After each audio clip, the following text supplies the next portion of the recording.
இந்த வீடியோவில் stock market எப்படி வேலை செய்யுதுன்றதை தெளிவாக புரிஞ்சுக்க போகிறோம். அதாவது நம்மளுக்கு தெரிஞ்சதெல்லாம் என்ன, ஒரு ஸ்டாக்கை வாங்கணும்னு நம்ம யோசிச்சோம்னா நம்ம ஃபோன் எடுத்து பையின்னு ஒரு பட்டன் அழுத்தின உடனே நம்ம கையில் இருக்க காசை பிடிச்சிட்டு நம்ம புரோக்கர் அக்கௌண்ட்டில் நம்மளோட ஸ்டாக்கை கிரெடிட் பண்ணியிருப்பாங்க. இதை பார்க்கும்போது ஒரு சிம்பிளான டிரான்சாக்ஷன் மாதிரி இருக்கும். அந்த ஒரு செகண்ட்லேயே 5 டிஃப்ரெண்ட் பார்ட்டிஸ் கிட்ட நம்ம பணம் கைமாற்றப்பட்டிருக்கும். அதாவது நீங்கள் எந்த ஸ்டாக்கை வாங்கினாலும் இந்த 5 பார்ட்டிஸ் கிட்ட நம்ம காசு கைமாற்றப்படும். கடைசியாக அதெல்லாம் முடிச்சதுக்கு அப்புறம் தான் ஸ்டாக்கு நம்ம கைக்கு வரும். ஸோ இதில் பெரும்பாலான கம்பெனிஸ் பப்ளிக்லி லிஸ்டட் கம்பெனிஸ், அதுலேயும் நிறைய கம்பெனிஸ் மோனோபோலி மாதிரினே சொல்லலாம். அதாவது அவங்க கிட்ட கம்பீட் பண்றது கூட யாரும் ட்ரை கூட பண்றது கிடையாது. அந்த அளவுக்கு ரொம்ப பெரிய மோனோபோலி கம்பெனிஸ். சோ எக்ஸாக்ட்டா நீங்க ஒரு ஸ்டாக்கை வாங்கும்போது என்னெல்லாம் நடக்கும்ன்றத டீடைல்டா ஸ்டெப் பை ஸ்டெப் இந்த வீடியோல பார்ப்போம். வணக்கம், என் பேர் பூசன், இந்த சேனல் ஃபினான்ஸ் பூசன். வீடியோ ஆரம்பிக்கிறதுக்கு முன்னாடி ஒரு முக்கியமான விஷயம், ஸ்டாக் மார்க்கெட்டோட வர்க்கிங்கை பத்தி பேசணும்னா நிறைய கேபிட்டல் மார்க்கெட் கம்பெனிஸை பத்தி டிஸ்கஸ் பண்ற மாதிரி இருக்கும். அதாவது கேபிட்டல் மார்க்கெட்னு சொல்லும்போது ஸ்டாக் மார்க்கெட்டும் அதை சார்ந்து இருக்கக்கூடிய துறையை சார்ந்த கம்பெனிஸா இருக்கலாம். இப்போ புரோக்கரா இருக்கலாம், இல்ல எக்ஸ்சேஞ்சா இருக்கலாம், இல்ல ரெஜிஸ்ட்ராரா இருக்கலாம். இந்த கம்பெனிஸ் எல்லாம் உதாரணத்துக்காக டிஸ்கஸ் செய்யப்படும். இது எதுவுமே இன்வெஸ்ட்மெண்ட் அட்வைஸோ இல்ல ஸ்டாக் ரெக்கமெண்டேஷனோ கிடையாது.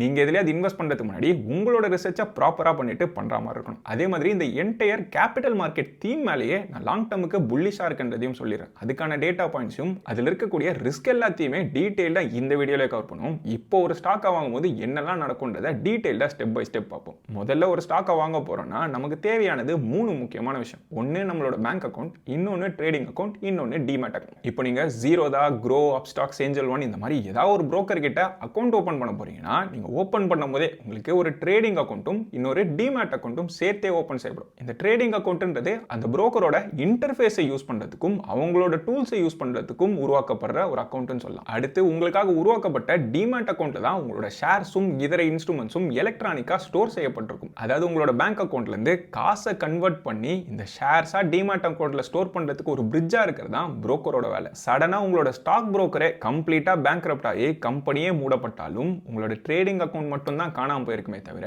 உங்க ஷேர்ஸும் இன்ஸ்ட்ருமெண்ட்ஸும் டிமேட் அக்கௌண்ட்ல சேஃபா தான் இருக்கும். அதை நீங்க எந்த புரோக்கருக்கு வேணாலும் ஃபியூச்சர்ல கன்வெர்ட்டும் பண்ணிக்கலாம். முன்னெல்லாம் இந்த டிமேட் அக்கௌண்ட்டோ இல்ல ட்ரேடிங் அக்கௌண்ட்டோ ஓபன் பண்ணா அந்த புரோக்கர் ஆஃபீஸ்க்கு பிசிக்கலா நம்ம விசிட் பண்ற மாதிரி இருக்கும். இல்லனா நம்ம அவங்களுக்கு அப்பாயின்ட்மெண்ட் போட்டோம்னா நம்ம இடத்துக்கு அவங்க வந்து பிசிக்கலா ஃபார்ம்ஸை ஃபில் பண்ண சொல்லி சைன் போட்டு பிசிக்கல் கேஒய்சி பண்ணி அக்கௌண்ட் ஓபன் செய்யப்படும். அதுவும் ஓபன் பண்றது கிட்டத்தட்ட 2 வாரம் வரைக்கும் ஆகலாம். கிட்டத்தட்ட இதே ப்ரொசீஜர்ல தான் நான் ஓபன் பண்ணும் போதுமே இருந்தது. ஆனா அங்க இருந்து இப்போ ஆதார்லயே இகேஒய்சி பண்றதுனால 2-3 வாரம் ஆக வேண்டிய அக்கௌண்ட் ஓபனிங் ப்ராசஸ் வெறும் ஒரு சில செகண்ட்ஸ்லயே கம்ப்ளீட்டா முடிஞ்சது. டேட்டாவோட சொன்னா 2014 காலகட்டத்தில் வெறும் 2 கோடியே சில்லறையா இருந்த டிமேட் அக்கௌண்ட் கவுண்ட் அங்க இருந்து ஆல்மோஸ்ட் 10 வருஷத்துல கிட்டத்தட்ட 10 மடங்குக்கும் மேல வளர்ந்திருக்கு. அதாவது ஓவராலா இந்தியாவில் இருக்கக்கூடிய பாப்புலேஷன்ல 1.6% மக்கள் மட்டும் டிமேட் அக்கௌண்ட் வச்சிருந்தது இன்னைக்கு கிட்டத்தட்ட 15% சொல்லி வளர்ந்திருக்கு. அஃப்கோர்ஸ் இங்க இருந்து இன்னுமே அது பெருசா வளர்றதுக்கும் வாய்ப்புகள் ரொம்ப அதிகமா இருக்கு. ஏன்னா Tier 2, Tier 3 சிட்டில கூட வளர்ச்சி ரொம்பவுமே ரேப்பிடா இருந்துட்டு இருக்கு. இப்போ டைரக்டா ஒரு ஸ்டாக் வாங்குற ப்ராசஸ்க்கே போயிடும். வாங்கணும்னா நம்ம என்ன பண்ணுவோம், பேசிக்கா நம்மளோட போன் எடுத்து ஒரு ஸ்டாக்கை வாங்குறதுக்கு செலக்ட் பண்ணிட்டு அதுல பைன்ற பட்டனை கிளிக் பண்ணுவோம். அதுல முதல் ஸ்டெப் பர்மிஷன் செக். அதாவது நம்மளோட ஆர்டரை எக்ஸ்சேஞ்ச் எல்லாம் அனுப்புறதுக்கு முன்னாடியே புரோக்கர் ஒரு பேசிக்கான செக் பண்ணுவாங்க. அதாவது நம்ம கிட்ட நம்ம அக்கௌண்ட்ல போதுமான அளவுக்கு காசு இருக்கான்னு பார்ப்பாங்க. இப்போ ஒரு ஸ்டாக்கை வாங்க போறீங்க, அதோட விலை 1500 ரூபாய்னா உங்களோட ட்ரேடிங் அக்கௌண்ட்ல குறைஞ்சது 1500 ரூபாய் இல்ல அதை விட கொஞ்சமாவது அதிகமான தொகை இருந்தா மட்டும்தான் இந்த ஆர்டர் அடுத்த ஸ்டெப்புக்கே போகும். இதை உங்களோட புரோக்கரே கண்டுபிடிச்சு அமௌண்ட் இருந்ததுன்னா ப்ராசஸ் பண்றதுக்கு ப்ரொசீட் பண்ணுவாங்க. அப்படி இல்லனா அங்கேயே ஆர்டரை ரிஜெக்ட் பண்ணி ஃபெயில்டுன்ற ஸ்டேட்டஸும் மார்க் பண்ணிடுவாங்க. இது எல்லாமே ஒரு செகண்டுக்கும் குறைவான டைம்ல நடந்துரும். இன்ஃபேக்ட் இதே ஒரு செகண்ட்ல அடுத்த ஸ்டெப்புக்கும் போயிடுவாங்க. இதுதான் ஸ்டாக்கை ஏலம் ஒரு இடம். அதாவது நம்ம பழைய படம்லாம் பார்த்தோம்னா ஸ்டாக் மார்க்கெட்னு சொன்னாலே ஏதோ ஒரு பெரிய ஹால் இருக்கும், ஆக்ஷன் நடந்துட்டு இருக்கும். நிறைய பேர் வாங்குறதுக்கு இன்ட்ரெஸ்ட் காட்டுவாங்க, நிறைய பேர் விற்கிறதுக்கு இன்ட்ரெஸ்ட் காட்டுவாங்க. எல்லாமே பிசிக்கலா நடக்கும்ல. இப்போ இது எல்லாமே டிஜிட்டலா மாறிடுச்சு. ஸோ பேசிக்கா செகண்ட் ஸ்டெப்ல தான் ஸ்டாக் எக்ஸ்சேஞ்சுன்றதே உள்ள வரும். அதாவது இங்க தான் நிறைய ஆர்டர்ஸ் பிளேஸ் பண்ணப்படும். அதாவது எந்த ஸ்டாக் எடுத்தீங்கனாலும் 2 விதமான மக்கள் இருப்பாங்க. ஒரு பக்கம் பையர்ஸும் இன்னொரு பக்கம் செல்லர்ஸ். அதாவது அந்த ஸ்டாக்கை விற்கணும்னு நினைக்கிறவங்களும் வாங்கணும்னு நினைக்கிறவங்களும் மோஸ்ட் கேசஸ்ல எல்லா லிக்விட் ஸ்டாக்ஸ்லயுமே இருப்பாங்க. இப்போ ஒரு ஸ்டாக்கை வாங்கணும்னு நினைக்கக்கூடிய பையர்ஸோட ஆர்டர்ஸ் எல்லாம் ஒரு பக்கம் பிளேஸ் பண்ணப்பட்டிருக்கும். அவங்க என்ன குவான்டிட்டி வாங்கணும்னு நினைக்கிறாங்க, அதே மாதிரி என்ன விலைக்கு ஆர்டர் பிளேஸ் பண்ணிருக்காங்கன்றத போட்டிருப்பாங்க. இருக்கிறதுலே அதிக விலையில யார் இன்ட்ரெஸ்ட் காட்டினாங்களோ அந்த ஆர்டர் மேல இருக்கும். அதே மாதிரி செல்லர் சைட் பார்த்தீங்கன்னா இருக்கிறதுலே குறைவான விலையில யார் ஆர்டர் பிளேஸ் பண்ணாங்களோ அதுதான் மேல இருக்கும். இப்போ இந்த 2 ஆர்டரையும் மேட்ச் பண்ணி எக்ஸிக்யூட் பண்ண ட்ரை பண்ணும். ஒருவேளை ஒரே வேலையில நிறைய பேர் ஆர்டர் பிளேஸ் பண்ணியிருந்தாங்களோ, யாரு முதல்ல ஆர்டர் பிளேஸ் பண்ணாங்களோ அவங்களுக்கு தான் ஃபர்ஸ்ட் எக்ஸிக்யூட் ஆகும். இன்ஃபேக்ட் இந்த மொத்த ப்ராசஸ்மே மைக்ரோ செகண்ட்ஸ்லேயே முடிஞ்சிருக்கும். இது எல்லாமே கம்ப்யூட்டரால டிஜிட்டலா மேனேஜ் செய்யப்படுமே தவிர இதுல எந்த ஃபேவரட்டிசமோ இல்ல பிசிக்கல் இன்டர்வென்ஷனோ இருக்கவே இருக்காது. ஸோ இந்த மாதிரி நீங்க பிளேஸ் பண்ண ஆர்டர் மேட்ச் ஆயிருச்சுன்னா ஆர்டர் எக்ஸிக்யூட்டட்னு சொல்லிட்டு உங்களோட புரோக்கர் உங்களுக்கு இண்டிகேட் பண்ணிடுவாரு.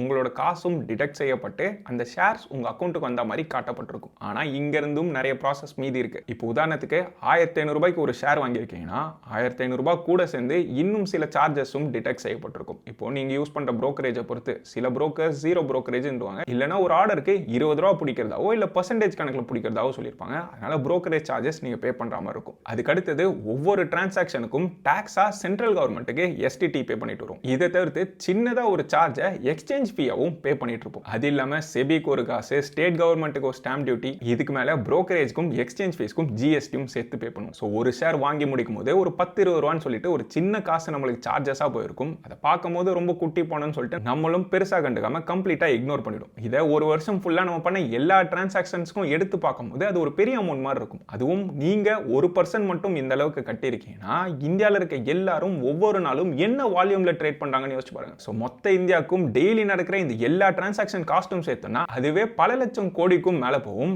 இதுல மோஸ்ட் ஆஃப் த கம்பெனிஸ் நல்ல லாபகரமா இருக்கக்கூடிய கம்பெனிஸ். இதனால தான் கேபிட்டல் மார்க்கெட் மேல நான் புல்லிஷா இருக்கேனே சொல்றேன். அதாவது நம்ம ஒரு ஸ்டாக்கை வாங்கணும்னு நினைச்ச ஒரு செகண்ட்ல மட்டுமே மல்டிபிள் பார்ட்டிஸ் நம்மளோட பணத்துல இருந்து ஷேர் எடுத்துக்கிட்டாங்க. அதாவது broker, exchange, central government, state government சொல்லிட்டு அவங்க எல்லாம் அவங்களோட ஃபேர் ஷேர் ஆஃப் மணி எடுத்திருப்பாங்க. ஆனா இந்த பாயிண்ட்லயும் அந்த ஷேர் நம்மளுக்கு ஓனா இருக்காது. இதுக்கு அடுத்த 24 மணி நேரம் நடக்கிறது இன்னொரு ப்ராசஸ். அதை இப்போ பார்ப்போம். பெரும்பாலான இன்வெஸ்டர்ஸ் இந்த 24 மணி நேரத்தை பத்தி பெருசா யோசிச்சு கூட இருக்க மாட்டோம். ஆர்டர் எக்ஸிக்யூட்டிவ் நம்ம ஆப்ல வந்த உடனே அந்த ஷேர் நம்மள்துன்னு நம்ம ஆல்ரெடி யோசிச்சிருப்போம்ல. ஆனா லீகலா அந்த ஷேர் இன்னுமே செல்லர் கிட்ட தான் இருக்கும். அது நம்ம பேர்ல வந்திருக்காது. இந்தியால T+1 செட்டில்மெண்ட் சைக்கிள், அதாவது ஆர்டர் எக்ஸிக்யூட் ஆன ஒரு பிசினஸ் டேக்கு அப்புறம் தான் ஆக்சுவலா இந்த ஷேர் நமக்காக செட்டில் ஆயிருக்கும். ரீசெண்டா T0 செட்டில்மெண்ட் சைக்கிளும் சில ஸ்டாக்ல எக்ஸ்பெரிமெண்ட் பண்ணிருக்காங்க.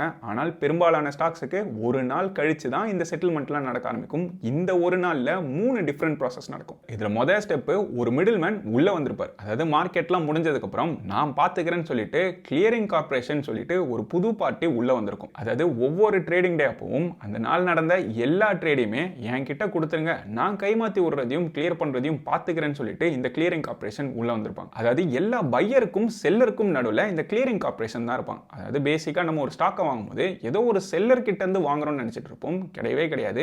எல்லா ஸ்டாக்கையும் கிளியரிங் கார்ப்பரேஷன் கொடுத்துருவாங்க. கிளியரிங் கார்ப்பரேஷன் கிட்ட இருந்து தான் நம்ம ஸ்டாக்கை வாங்கியிருப்போம். ஸோ இவங்க பேசிக்கா ஒரு ரிஸ்க் மேனேஜ்மெண்ட் பார்ட்டி மாதிரி உள்ள இருப்பாங்க. இப்போ நம்மளுக்கு மேட்ச் ஆன ட்ரேடோட செல்லரே டிஃபால்ட் ஆனாலும், அதாவது அவர் திடீர்னு பணம் இல்லை, ஷேர்ஸ் இல்லைன்னு கையை விரிச்சாலோ, இல்லை அவரோட புரோக்கர் கம்ப்ளீட்டா ஓவர் நைட் மூடப்பட்டாலோ, இந்த மாதிரி எந்த ரிஸ்க் வந்தாலும் அந்த ஷேரை கைமாத்தி விட வேண்டியது ஏன் வேலைன்னு சொல்லி அந்த பொறுப்பு எடுக்கிறது தான் கிளியரிங் கார்ப்பரேஷனோட ஒன் ஆஃப் த பொறுப்புனே சொல்லலாம். இதை விட இம்பார்ட்டண்டா அவங்க பண்ணக்கூடிய இன்னொரு வேலை தான் இந்த கணக்கு பார்க்குற வேலை. அதாவது நம்ம ஒரே ஒரு ஷேர் தான் ஒரு கம்பெனியில் வாங்கியிருக்கோம்னு வச்சுக்கோங்க. ஆனால் அதே கம்பெனியோட ஷேர் அன்னைக்கு மட்டுமே நிறைய கைமாறி இருக்கும். நிறைய பேர் வாங்கியிருப்பாங்க, நிறைய பேர் வித்துருப்பாங்க. ஒரே புரோக்கருக்குள்ளேயே நிறைய பைஸும் நிறைய செல்லும் நடந்திருக்கும். விதவிதமான புரோக்கருக்கும் கைமாறி இருக்கும். இப்போ கடைசியா இந்த மாதிரி ஒவ்வொரு ட்ரேடையும் மேட்ச் பண்ணோம்னா ரொம்ப இன்எஃபிஷியன்ட்டா மாறிடும். அதை பண்ணவே முடியாதுன்னு சொல்லலாம். அதுக்கு பதிலாக இந்த ட்ரேட் எல்லாத்தையும் கன்சாலிடேட் பண்ணி ஒரு புரோக்கருக்கு எத்தனை ஷேர்ஸ் உள்ள வந்திருக்கணும், இல்லை எத்தனை வெளியே போயிருக்கணும்னு சொல்லிட்டு கடைசியா அந்த ஃபைனல் கவுண்டை மட்டும் எடுத்து இந்த செட்டில்மெண்ட்டை எஃபிஷியன்ட்டா பண்றதும் அவங்களோட இம்பார்ட்டன்ட் பொறுப்பு. அதாவது புரியுற மாதிரி சொல்லணும்னா ஒரு 4 ஃப்ரெண்ட்ஸ் ட்ரிப்பு போறாங்கன்னு வச்சுக்கோங்க. ஒவ்வொருத்தர் ஒவ்வொரு விஷயத்துக்கு காசு செலவு பண்ணிருக்காங்க. எல்லாரோட கணக்கையும் கடைசியா எடுத்து பார்க்கும்போது 4 பேருக்குமே தனித்தனியா செட்டில் பண்றதுனாலும் பண்ணிக்கலாம். ஆனா அப்படி பண்றது ரொம்ப இன்எஃபிஷியன்ட்டா இருக்கும். கடைசியா கணக்கு பார்த்து டேய் நீ இவனுக்கு இவ்வளவு கொடுக்கணும், இவனுக்கு நீ இதை கொடுத்தா போதும்னு சொல்லிட்டு 2 பேர் செட்டில் பண்ணியும் முடிச்சுக்க முடியும். இந்த மாதிரியான எஃபிஷியன்ட் கன்சாலிடேஷனும் கிளியரிங் கார்ப்பரேஷனோட இம்பார்ட்டன்ட் டாஸ்க்னு சொல்லலாம். இது முடிஞ்ச உடனே புரோக்கர் கேஷை கொடுத்து செட்டில் பண்ணி இந்த ஷேர்ஸ் எல்லாம் நம்ம பேர்ல வாங்கி அவங்க கொஞ்ச நேரத்துக்கு வச்சிருப்பாங்க. அதுக்கப்புறம் தான் டிமேட் அக்கௌண்ட் பிக்சருக்குள்ள வரும். இதுக்கு CDSL இல்ல NSDL சொல்லிட்டு 2 டெபாசிட்டரி இருப்பாங்க. ஸோ செல்லரோட அக்கௌண்ட்ல இருந்து நம்மளோட டிமாட் அக்கௌண்ட்டுக்கு இந்த பாயிண்ட்ல தான் டிரான்ஸ்ஃபர் செய்யப்பட்டிருக்கும். இது எல்லாமே எலக்ட்ரானிக் ஃபார்மேட்ல நடந்துட்டு இருக்கும். நம்ம காலையில எழுந்து நம்மளோட புரோக்கர் அக்கௌண்ட் ஓபன் பண்ணி பார்த்தா நம்மளோட ஷேர்ஸ் நம்ம அக்கௌண்ட்டுக்கு வந்த மாதிரி இருக்கும். இது எல்லாம் பார்க்கும் போதே இன்ஸ்டன்டா நடந்த மாதிரி இருந்தாலும் 6 டிஃபரெண்ட் பார்ட்டிஸ் ஆல்ரெடி இன்வால்வ் ஆயிருக்காங்க. இது எல்லாம் முடிஞ்சதுக்கு அப்புறம் இன்னும் ஒரு அப்டேட் இருக்கு. ஆக்சுவலா நம்மளோட டெபாசிட்டரிக்குள்ள இந்த ஷேர்ஸ் வந்து விழும்போது டெபாசிட்டரி ரெஜிஸ்டர்னு ஒரு ஆள் கிட்ட இன்ஃபார்ம் பண்ணிடும். அதாவது ரெஜிஸ்டர்ஸ் சொல்லும்போது நம்ம ஏதோ ஒரு கம்பெனி கிட்ட ஷேர் வாங்கியிருப்போம். அந்த கம்பெனிக்கு யாரெல்லாம் ஷேர் ஹோல்டர்ஸ்னு தெரியணும். அதுக்காக இந்த ரெக்கார்ட்ஸை மெயின்டைன் பண்றதுக்கு கேம்ஸ் இல்லைனா கேஃபின்டெக்னு சொல்லிட்டு 2 ரெஜிஸ்டர் கம்பெனிஸ் இருக்கும். ஸோ ஒவ்வொரு பப்ளிக் கம்பெனிக்கும் ஒரு ரெஜிஸ்டர் இருப்பாங்க. இவங்க ரெக்கார்ட் கீப்பிங்லாம் பண்ணுவாங்க. ஏன்னா நீங்க ஷேர் ஹோல்டர்ன்றது அந்த கம்பெனிக்கு தெரிஞ்சாதான் நாளைக்கு டிவிடெண்டோ இல்ல கார்ப்பரேட் ஆக்ஷன்லாம் நடந்ததுன்னா நமக்கு இதுக்கான கம்யூனிகேஷனோ இல்ல செட்டில்மெண்ட்டோ அந்த கம்பெனி பண்றதுக்கு உதவியா இருக்கும். இதை பண்றவங்க தான் ரெஜிஸ்டர்ஸ். ஸோ நம்ம வாங்கின கம்பெனியோட ரெக்கார்ட்ஸ்ல நம்மளோட பேரை இவங்க ரெஜிஸ்டர் பண்ணிடுவாங்க. ஸோ நீங்க ஏதோ ஒரு கம்பெனில ஒரே ஒரு ஷேரை வாங்கினாலும் மல்டிபிள் பார்ட்டிஸ் 24 மணி நேரத்துக்கு இன்வால்வ் ஆயிருக்கும். அதுலயும் நிறைய பேர் லாபம் பார்த்துட்டே வருவாங்க. அதை ஸ்டெப் பை ஸ்டெப் பார்க்கணும்னா மொதல் பார்ட்டி நம்மளோட புரோக்கர் அக்கௌண்ட். அதாவது புரோக்கர் அக்கௌண்ட்ல நம்ம பேங்க்ல இருந்து ட்ரேடிங் அக்கௌண்ட்டுக்கு காசை ட்ரான்ஸ்ஃபர் பண்ணிருப்போம். இந்த டெபாசிட்ஸ்ல இருந்து அவங்க எடுக்கக்கூடிய இன்ட்ரெஸ்ட்டும் அவங்களுக்கு ஒரு விதமான லாபம் சொல்லலாம். அதுக்கப்புறம் நம்ம பண்ணக்கூடிய ஒவ்வொரு டிரான்சாக்ஷனுக்கும் புரோக்கர் ஃபீஸும் நம்ம கிட்ட இருந்து வாங்குவாங்க. இதுவுமே அவங்களுக்கு ஒரு ஃபேர் ஷேர் ஆஃப் ப்ராஃபிட்னு சொல்லலாம். இது முடிச்சதுக்கு அப்புறம் எக்ஸ்சேஞ்சுக்கு அந்த ஆர்டர் சென்ட் பண்ணப்படும். எக்ஸ்சேஞ்ச் ஃபீஸ் கலெக்ட் பண்ணி அவங்களோட லாபத்தை பார்த்துப்பாங்க. எக்ஸ்சேஞ்சுக்கு இந்த டிரான்சாக்ஷன் ஃபீஸ் மட்டும் லாபம் கிடையாது. அதை தவிர்த்து அவங்க லைவ் பிரைசஸ், அதாவது ஸ்டாக்கோட லைவ் பிரைசஸை மல்டிபிள் பார்ட்டிஸ்க்கு விற்பாங்க. இந்த அல்கோ ட்ரேடர்ஸோ இல்ல ப்ளூம்பர்க் மாதிரியான டெர்மினலுக்கு இந்த லைவ் பிரைஸை கொடுக்கறதுலயும் அவங்களுக்கு ஒரு ரெவன்யூ வரும். அதே மாதிரி என்எஸ்சி மாதிரியான ஒரு எக்ஸ்சேஞ்ச் நிஃப்டி 15 ஒரு இண்டெக்ஸை உருவாக்கியிருப்பாங்க. இந்த இண்டெக்ஸ்க்கான லைசென்சிங்கும் ஃபீஸ் கலெக்ட் பண்ணுவாங்க. அதாவது ஒவ்வொரு ETF-ம் நிஃப்டி 50 விற்கிறாங்கன்னா அவங்க ஒரு சின்ன சார்ஜை இந்த எக்ஸ்சேஞ்சுக்கு கொடுத்துக்கிட்டே இருப்பாங்க. இதுக்கு அடுத்த பார்ட்டி தான் கிளியரிங் கார்ப்பரேஷன். பேசிக்கா இந்த கிளியரிங் கார்ப்பரேஷனே எக்ஸ்சேஞ்ச் தான் ஹோல்ட் பண்ணுவாங்க. என்எஸ்சிக்கு ஒரு கிளியரிங் கார்ப்பரேஷனும் பிஎஸ்சிக்கு இன்னொரு கிளியரிங் கார்ப்பரேஷனும் இருக்கும். இதுக்கு அடுத்த லேயர்ல டிமேட் அக்கவுண்ட்ஸ்க்காக டெபாசிட்டரிஸ் என்எஸ்டிஎலும் சிடிஎஸ்எலும் ஆனுவல் மெயின்டெனன்ஸ் சார்ஜ்னு சொல்லிட்டு ஒரு ஃபீஸ் சார்ஜ் பண்ணிட்டு வராங்க. அது மட்டும் இல்லாம ஒவ்வொரு கம்பெனியும் டிவிடெண்ட் போட போதுனாலோ இல்ல போனஸ் ஷேர்ஸ் போட போதுனாலும் அதுக்கு ஒவ்வொரு பப்ளிக் லிஸ்டட் கம்பெனி கிட்ட இருந்தும் இதுக்கும் தனியா ஃபீஸ் கலெக்ட் பண்ணிட்டு வருவாங்க. அதே மாதிரி ரெஜிஸ்ட்ரார் ஒவ்வொரு கம்பெனி கிட்டயும் போர்ட்ஃபோலியோ லெவல்ல ஃபீஸ் கலெக்ட் பண்ணிட்டு வருவாங்க. இந்த சார்ஜஸ்லாம் ஒரே ஒரு டிரான்சாக்ஷனுக்கு பார்க்கும்போது சின்ன அமௌண்ட்டா தெரிஞ்சாலும் ஒட்டுமொத்த மார்க்கெட்டோட வால்யூம்ல பார்க்கும்போது ரொம்ப பெரிய தொகையா இருக்கும். அதாவது டேட்டாவோட சொல்லணும்னா ஈக்விட்டியோட கேஷ் மார்க்கெட் மட்டுமே வருஷா வருஷம் 40% மேலான ரேட்ல 2017 இருந்து வளர்ந்துட்டு இருக்கு. கேஷ் மார்க்கெட்டை தவிர்த்து இந்த டெரிவேட்டிவ் மார்க்கெட்னு சொல்லக்கூடிய ஆப்ஷன்ஸ் அண்ட் ஃபியூச்சர்ஸ்ல தான் ரொம்ப பெரிய வால்யூமும் நடக்கும். அங்கிருந்து தான் புரோக்கர்ஸும் அதிகமா சம்பாதிப்பாங்க. கிட்டத்தட்ட 67% அளவுக்கு ஒவ்வொரு வருஷமும் அது வளர்ந்துட்டு இருக்கு. இதே மியூச்சுவல் ஃபண்ட் இண்டஸ்ட்ரி சைட் போனோம்னா அவங்களோட மொத்த ஏஎம் கிட்டத்தட்ட 70-75 லட்சம் கோடின்ற அளவுக்கு ரொம்ப பெரிய நம்பருக்கு போயிடுச்சு. அதாவது ஒரு 5 வருஷத்துக்கு முன்னாடி ஒரு மாசத்துக்கு 8000 கோடின்ற அளவுக்கு எஸ்ஐபி நடந்துட்டு இருந்தது. இந்த பாயிண்ட்ல 30,000 கோடிக்கும் மேல மாசம் மாசம் இன்ஃப்ளோவா மட்டும் வந்துட்டு இருக்கு. அண்ட் இருக்கிறதுல ரொம்ப முக்கியமான விஷயம் சொல்லணும்னா, அதாவது நம்ம ஒரு ஸ்டாக்கை வாங்கி விற்கிறோம், எந்த ஸ்டாக் நல்லா போகும், எதுல லாபம் பண்ணுவோம்னு சொல்லிட்டு நிறைய விஷயம் நம்ம பார்க்கறோம்ல. அப்படி பார்த்தும் நம்ம நஷ்டப்பட்டிருப்போம். ஆனா இந்த கம்பெனி எதுவுமே ஸ்டாக்கோட பிரைஸை பிரெடிக்ட் பண்ணணும்னே அவசியம் கிடையாது. நம்ம பண்ணக்கூடிய ட்ரேடு தான் இவங்களோட லாபமே. எவ்வளவுக்கு எவ்வளவு அதிகமான மக்கள் ட்ரேட் பண்ணிக்கிட்டே இருக்காங்க, அதிகமா மியூச்சுவல் ஃபண்ட்ல எஸ்ஐபி பண்ணிட்டு இருக்காங்க, அதிகமா ஐபிஓ இல்ல மார்க்கெட் ஆக்டிவிட்டியோ இருந்துகிட்டே இருந்ததுன்னா ஒவ்வொரு ஆக்டிவிட்டிக்கும் இவங்களுக்கு லாபம் வந்துகிட்டே இருக்கும். மார்க்கெட் மேல போனாலும் சரி இல்ல கீழே போனாலும் சரி ஒவ்வொரு ட்ரேடுக்குமே இவங்களுக்கு ரெவன்யூ இருக்கும். அதாவது ஒரு நல்ல எக்ஸாம்பிள் சொல்லுவாங்க. இந்த தங்கம் கிடைக்கும் புதையலை தேடி நிறைய பேர் போவாங்கல்ல, அவங்க அந்த புதையலை எடுத்து பார்க்கக்கூடிய லாபத்தை விட அந்த புதையலை தேடி போறவங்களுக்கு டூல்ஸ் விற்கக்கூடிய கம்பெனி இருக்குல்ல, அவங்க எந்த சிச்சுவேஷன்லயுமே காசை பார்த்துருப்பாங்க. அதாவது புதையல் கிடைச்சாலும் சரி கிடைக்கலனாலும் சரி டூல் வித்தே காசு பார்த்துருப்பாங்க. இதை இன்னொரு எக்ஸாம்பிளா சொல்லணும்னா, 2 நாடுகளுக்கிடையே போர் நடக்குதுன்னா அந்த போர்ல நடந்து வரக்கூடிய லாபத்தை விட இந்த போருக்கு வெப்பன் சப்ளை பண்ணுவான்ல அவன் தான் எப்பவுமே லாபம் பார்த்திருப்பான்னு சொல்லுவாங்க. அந்த மாதிரியான கேஸ் தான் இந்த கேபிட்டல் மார்க்கெட்டுக்கு நடுவில் இருக்கக்கூடிய கம்பெனிஸ்னு சொல்லலாம். இதுல நிறைய கம்பெனிஸ் பப்ளிக்லி லிஸ்டட். இப்போ க்ரோ, ஏஞ்சல் ஒன் மாதிரியான கம்பெனிஸ் புரோக்கர் கேட்டகரியில லிஸ்ட் ஆயிருப்பாங்க. அதே மாதிரி எக்ஸ்சேஞ்ச் சைடில் பார்த்தீங்கன்னா பிஎஸ்சி லிஸ்ட் ஆயிருக்கும். அதுவும் ஃபினாமினலான பர்ஃபார்மன்ஸும் கொடுத்துருக்கும். அடுத்து என்எஸ்சியும் லிஸ்டிங்காக வெயிட் பண்ணிட்டு இருக்கு. இப்போ டெபாசிட்டரி சைட் பார்த்தோம்னா சிடிஎஸ்எல்லும் லிஸ்ட் ஆயிருக்கு. இங்க ரெஜிஸ்டர் சைட் பார்த்தோம்னா கேம்ஸும் லிஸ்ட் ஆயிருக்கும். இதை தவிர்த்து ஏஎம்சி கம்பெனிஸ்னு சொல்லிட்டு எஸ்டிஎஃப்சி ஏஎம்சி, நிப்பான் ஏஎம்சின்னு சொல்லிட்டு கேபிட்டல் மார்க்கெட் சம்பந்தப்பட்டு நிறைய கம்பெனி மார்க்கெட்ல லிஸ்டும் ஆயிருக்கும். இது எல்லாத்தையும் குரூப் பண்ணி ஒரு இண்டெக்ஸுமே வச்சிருக்காங்க. நிஃப்டி கேபிட்டல் மார்க்கெட் இண்டெக்ஸ்னு சொல்லிட்டு ஒரு தனி இண்டெக்ஸே இருக்கு. இந்த கம்பெனிஸ் எல்லாத்தையுமே உள்ளடக்கி இருக்கும். அதாவது எக்ஸ்சேஞ்சஸ் மட்டுமே கிட்டத்தட்ட 40% அலோகேஷனும் 20-25% அலோகேஷன் அசெட் மேனேஜ்மெண்ட் கம்பெனிஸ்க்கும், இதை தவிர்த்து சிடிஎஸ்எல், கேம்ஸ்னு சொல்லிட்டு இதர ஸ்டாக் மார்க்கெட் சம்பந்தப்பட்ட எல்லா மோனோபோலி கம்பெனிஸும் உள்ள இருந்துட்டு இருக்கும். இந்த இண்டெக்ஸோட டேட்டாவை 2019 இருந்து நம்மளால பார்க்க முடியும். ஹிஸ்டாரிக்கலா நிஃப்டி 500 கொடுத்ததை விட 2 மடங்கு அதிகமான சிஏஜிஆர் கொடுத்திருக்கு. அதுவும் 3 வருஷ டேட்டா படி பார்த்தோம்னா அந்த கேப்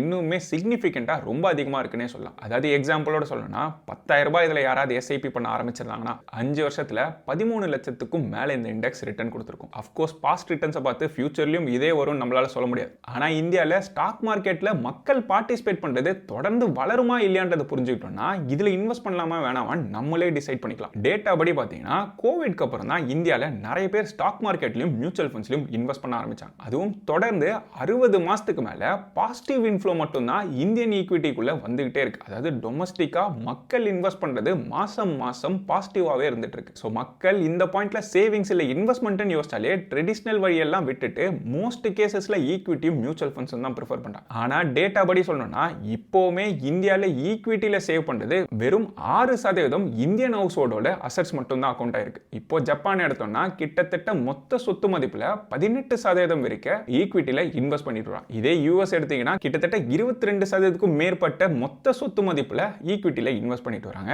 இந்தியா இன்னுமே பின்தங்கி தான் இருக்கு. இந்த லெவலுக்கு கேட்சப் ஆகிற வரைக்கும் இந்தியன் கேபிட்டல் மார்க்கெட்டும் தொடர்ந்து வளர்ந்துட்டு தான் இருக்கும். மியூச்சுவல் ஃபண்ட் இண்டஸ்ட்ரி படி பார்த்தாலும் இந்த பாயிண்ட்ல மொத்த ஏஎம் சேர்த்தா 20% ஆஃப் த ஜிடிபி தான் இருக்கு. ஆனா உலக அளவுல பாத்தீங்கன்னா எல்லா நாடுகளோட ஆவரேஜும் எடுத்தோம்னா 64% இருக்கணும். அப்போ நம்ம பின்தங்கி தான் இருக்கும். இன்னும் மியூச்சுவல் ஃபண்ட் பெனிட்ரேஷன் ரொம்ப டீப்பா ஆகலன்றதான் கிளியரா சொல்லுது. இதே யூஎஸ் மாதிரியான நாடுகள் எடுத்தீங்கன்னா அவங்க ஜிடிபியை விட அதிகமான லெவல் இடிஎஃப்ஸ்லயும் மியூச்சுவல் ஃபண்ட்ஸ் மாதிரியான இன்ஸ்ட்ருமெண்ட்ஸ்ல தான் இன்வெஸ்ட் பண்ணிட்டு வருவாங்க. ஸோ இந்த டேட்டா பாயிண்ட்ஸ்னால தான் கேபிட்டல் மார்க்கெட்ல லாங் டர்முக்கு நான் புல்லிஷா இருக்கேன்னே சொல்லலாம். ஸோ ஒட்டு மொத்தமா இந்த கேபிட்டல் மார்க்கெட்ல இருக்கக்கூடிய லிஸ்டட் கம்பெனிஸ் எல்லாத்தையும் சேர்த்து ஒரே பேஸ்கெட்டா வாங்கணும்னு நினைச்சீங்கன்னா இந்த இண்டெக்ஸ்ல இன்வெஸ்ட் பண்றதை நீங்க ப்ரிஃபர் பண்ணிக்கலாம். இதுக்கு ஏதாவது ஒரு நல்ல இண்டெக்ஸ் ஃபண்டா சூஸ் பண்ணிக்கலாம். நிறைய மியூச்சுவல் ஃபண்ட் கம்பெனிஸ் இந்த இண்டெக்ஸுக்கு என்எஃப்ஓவும் ரிலீஸ் பண்றாங்க. இப்போ ஆக்டிவா இருக்கக்கூடிய ஒரு என்எஃப்ஓன்னு சொல்லணும்னா ஆக்சிஸோட என்எஃப்ஓ நடந்துட்டு இருக்கு. இதை தவிர்த்து இதர மியூச்சுவல் ஃபண்ட் கம்பெனிஸும் இந்த இண்டெக்ஸுக்கு ஃபண்ட் ஆல்ரெடி வச்சிருக்காங்க. ஆனா அதுல இன்வெஸ்ட் பண்றதுக்கு முன்னாடி அதுல இருக்கக்கூடிய ரிஸ்கையுமே புரிஞ்சுக்கணும். போன வாட்டி நம்ம என்ன பார்த்தோம், நிஃப்டி 500 விட 2 மடங்கு அதிகமான ரிட்டர்ன் கொடுத்ததுன்னு பார்த்தோம். ஆனா அந்த ரிட்டர்ன் ஃப்ரீயாலாம் கிடைக்காது. அதுல வாலட்டிலிட்டியும் அதிகமா இருக்கும். அதாவது ஒட்டுமொத்த ரிட்டர்ன்ஸையும் ஒரு வருஷம் 2 வருஷத்துல சேர்த்து கொடுத்ததுன்னா ஏதோ ஒரு வருஷத்துல பயங்கரமான அடி வாங்கியிருக்கும். உதாரணத்துக்கு 2022 எடுத்தீங்கன்னா அந்த பாயிண்ட்ல நிஃப்டி 500 பாசிட்டிவ் ரிட்டர்ன்ஸ்ல தான் க்ளோஸ் ஆயிருக்கும். ஆனா இந்த இண்டெக்ஸ் நெகட்டிவா விழுந்திருக்கும். அதுவும் ரொம்ப ஸ்டீப்பா நெகட்டிவாவே விழுந்திருக்கும். யூசுவலா இந்தியன் ஸ்டாக் மார்க்கெட் எப்போல்லாம் வீக்கா இருக்கோ அந்த பாயிண்ட்ல இந்த கேபிட்டல் மார்க்கெட் இண்டெக்ஸையும் இல்ல அதை சார்ந்து இருக்கக்கூடிய கம்பெனிஸையும் தொடர்ந்து அடிச்சுக்கிட்டே இருப்பாங்க. அதே மாதிரி மார்க்கெட் நல்லா பண்ணுது இல்ல நிறைய ஐபிஓ ஆக்டிவிட்டி இருக்குன்னா இந்த கம்பெனிஸ் எல்லாம் பாசிட்டிவா ரியாக்ட் ஆகும். இதுக்கு அடுத்து ரெண்டாவது ரிஸ்க்னு சொல்லணும்னா இந்த இண்டெக்ஸ்ல லார்ஜ் கேப்போட கான்ட்ரிபியூஷன் ரொம்ப குறைவா தான் இருக்கும். பெரும்பாலான கம்பெனி ஸ்மால் அண்ட் மிட் கேப்பா இருக்கும். ஸ்மால் அண்ட் மிட் கேப்னாலே அதுல வாலட்டிலிட்டியும் கூடவே சேர்ந்து வந்துடும். அதுக்கு அடுத்து இருக்கக்கூடிய இன்னொரு ஃபேக்டர் தான் ரெகுலேட்டர் டிபெண்டன்ஸ். ஆக்சுவலா செபி இன்வெஸ்டிங்க எவ்வளவு சிம்பிளிஃபை பண்றாங்களோ இந்த கேபிட்டல் மார்க்கெட் கம்பெனிஸ்க்கு அது நல்லதா போய் முடியும். ஆனா செபி இன்வெஸ்டர்ஸோட நலன் கருதி ஏதாவது சார்ஜஸ் எல்லாம் கம்மி பண்றேன் இல்ல எக்ஸிட்லோட குறைக்கிறேன் எக்ஸ்பென்ஸ் ரேஷியோ குறைக்கிறேன்னு சொன்னாங்கன்னா இவங்களுக்கு கிடைக்கக்கூடிய ப்ராஃபிட் மார்ஜினும் கொஞ்சம் கொஞ்சமா குறைய ஆரம்பிச்சிடும். அந்த மாதிரியான டைட்டான ரூல்ஸ் போட